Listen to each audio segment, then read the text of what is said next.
안녕하십니까, 이성수의 증시 토크입니다.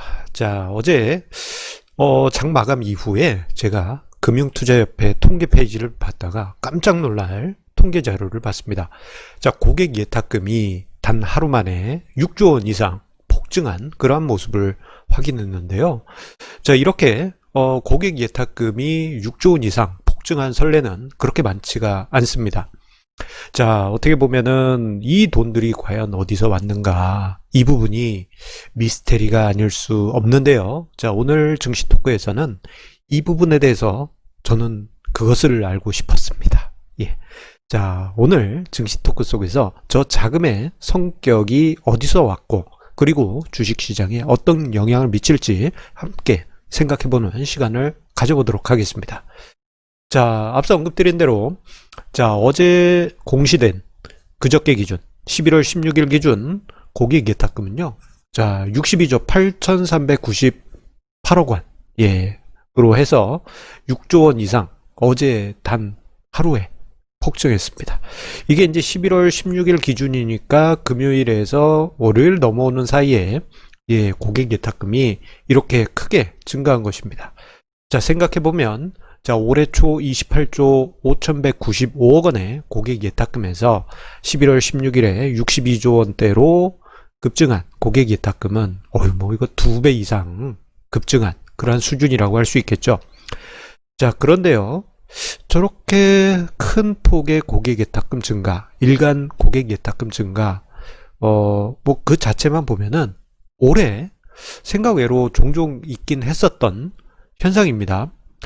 자, 이 관련한 자료를 좀 조사를 좀 해봤어요. 그래서 자, 고객 예탁금 제법 크게 증가한 일간 단위로 해서 제법 크게 증가한 그 통계를 조사를 해봤는데 자, 일단 2조 원 이상 증가한 케이스를 조사를 해봤더니 2003년 이후 총 30건이 있었고요. 이 중에 14건, 거의 절반 가까이죠. 자, 올해 2020년에 발생했습니다. 그리고 자, 오늘 제가 중요하게 다루어 드릴 5조 원 이상, 별이 5개가 아니고 5조 원 이상 일간 고객 예탁금 증가가 발생했던 그러한 케이스는요. 자, 총 5건이 있었습니다. 자, 이 중에 4건이 올해 발생했습니다. 한 건은 작년에 한 건의 사례가 있는데 올해 5건 중에 4건이 집중되어 있을 정도로 어마어마한 횟수가 올해 고객 예탁금 증가로 발생했다고 할 수 있겠습니다.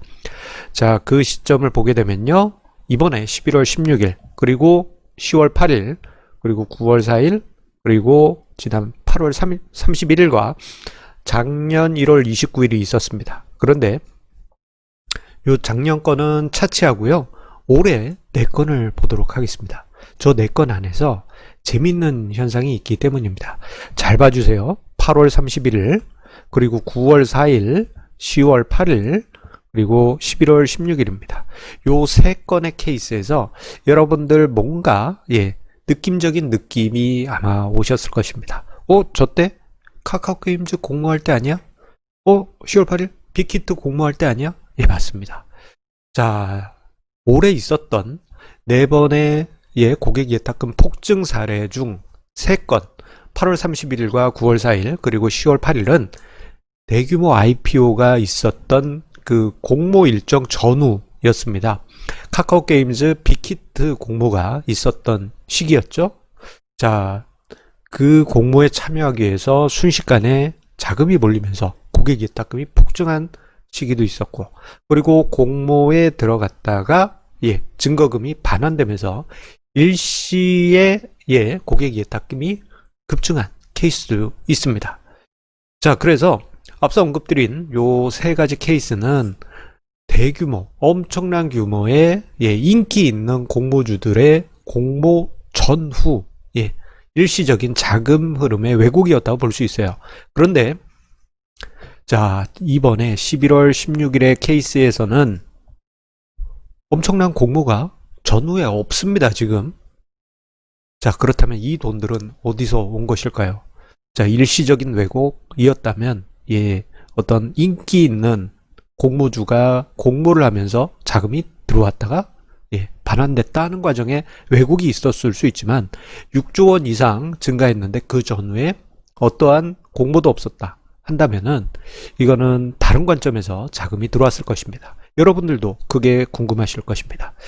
자, 제가 생각한 첫 번째 이유는요, 바로 신용대출, 신용융자 아닙니다.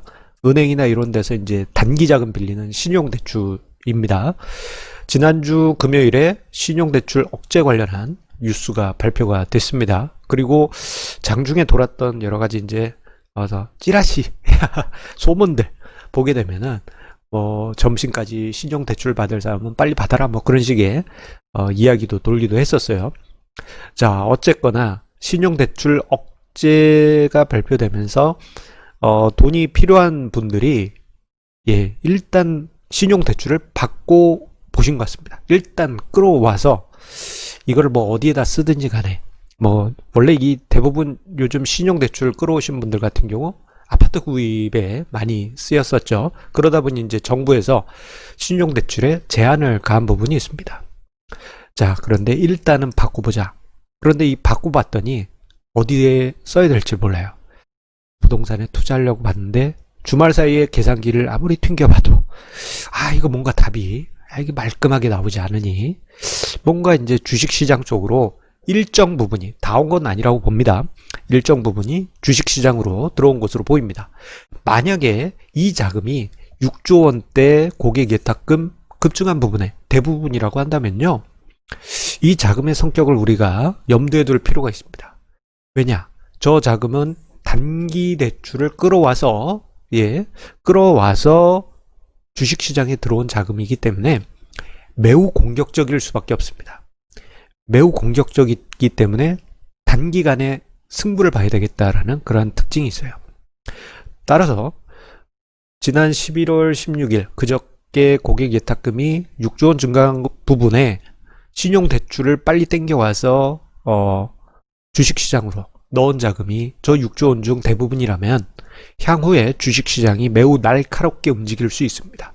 매우 날카롭게 움직인다는 이야기는 올라가면 폭등, 떨어지면 샤프하게 폭락, 이런 상황이 발생할 수도 있다는 것이고, 그리고 이게 단기자금 성격이 강하기 때문에 수개월 내에 이 돈들이 쑥쑥 빠져나갈 수도 있는 가능성도 있습니다.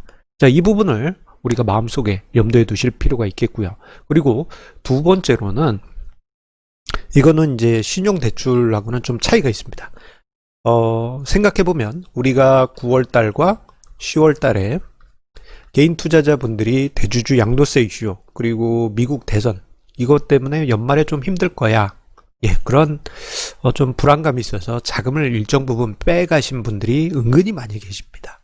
특히 이제 대주주 양도세 이슈 때문에 화나 하면서 시장에서 일단 발을 빼신 분들 많이 계시죠. 자, 그런데 11월 첫 주부터 해서 대주주 양도세 이슈, 미국 대선, 요 이슈가 다 악재로서의 생명력이 사라졌죠. 그리고 난 후에 아마 이분들도 그렇고 시장에 들어올까 말까 했던 분들이 연말 지나면 들어가야지 라고 생각하셨던 분들도 많이 계실 겁니다. 자, 그런데 11월 첫 주에 상승하고, 그리고 11월 둘째 주였던 지난주에도 상승하면서 8월의 고점을 돌파해버립니다.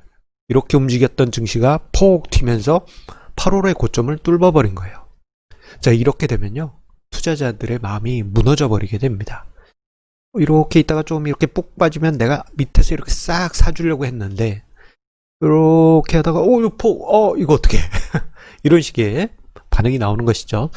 자, 이러한 관점에서 자금이 대기되었던 자금이 들어왔다면 이게 빚이 아니어도 지금 워낙 시중에 돈들이 많기 때문에 이 자금들은 중장기적인 관점에서 시장에 계속 남아있을 그러한 자금입니다.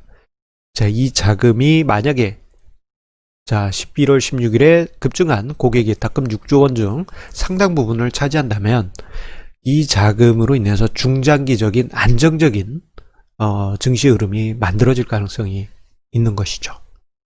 자, 이 중에서 어떤 자금이 대부분을 차지할지 모릅니다. 그런데 확실한 것은 최소한 수개월 내에 이 돈들이 자, 시장의 부스터 역할을 하게 될 겁니다. 자, 특히나 올해 동학개미 운동 속에서 개인의 유동성이 넘쳐나니까 어떤 현상이 있습니까? 외국인 기관 없더라도 시장이 상승하는 그러한 현상을 우리가 목격했어요. 여기에 11월 달에 외국인 투자자들이 컴백하면서 시장을 끌어올리고 있는데, 자, 여기에 개인까지 컴백하게 된다면, 그 옛날에는 기관 외국인 쌍끌이 장세라는 표현이 있었는데, 외국인 개인의 쌍끌이 장세도 나타날 수 있고, 이러한 과정 속에서 주가지수 2600을 넘는, 부스터 역할을 고객 예탁금 6조 원 증가가 일정 부분 기여할 가능성이 높습니다. 다만 이 6조 원 중 상당 부분이 신용대출에 기인한 자금이라고 한다면요, 조금 급할 수가 있습니다. 급하다는 이야기는 급하게 상승하거나 또는 급하게 올라가다가 실망감에 훅 꺼질 수도 있어요. 자, 그래서 저는 그 월요일에 이 늘어난 6조 원의 고객 예탁금이 저 신용대출에 기인한 부분이 별로 안 되기를 그렇게 바랍니다만, 이게 돈의 흐름에는 네임태그, 꼬리표가 너 어디서 왔니? 이걸 알 수가 없다 보니 우리가 이러한 두 가지 관점에서 미루어서 한번 생각해 볼 수 있겠습니다. 자, 시장을 보실 때 고객 예탁금 향후에 오늘도 4시 이후에 발표가 되겠죠? 어느 정도 속도로 증가하는지 다 함께 계속 관찰해 보시는 것도 시장을 읽는 중요한 포인트라고 할 수 있겠습니다. 자, 항상 우리 애청자님들의 관심에 감사드리면서요, 공지사항 하나 전해드리도록 하겠습니다. 자, 다음 주죠? 다음 주 11월 27일에 왜 이렇게 자꾸 발음이 꼬이는지. 자, 90차 정기 세미나가 예정되어 있습니다. 온라인으로 세미나는 진행되고요. 자, 우리 애청자님들 많은 관심을 가지시고 계속 신청을 해주고 계십니다. 자, 댓글 최상단과 영상 본문에 참여 링크 남겨놓도록 하겠습니다. 자, 많은 애청자님들의 참여 기다리도록 하겠습니다. 자, 지금 꼭꼭꼭 부탁드립니다. 자, 항상 우리 애청자님의 구독, 좋아요, 알람 설정 해주시는 마음에 감사드리면서요. 자, 내일도 증시 토크, 투자에 큰 힘을 드리는 주제로 찾아뵙도록 하겠습니다. 감사합니다.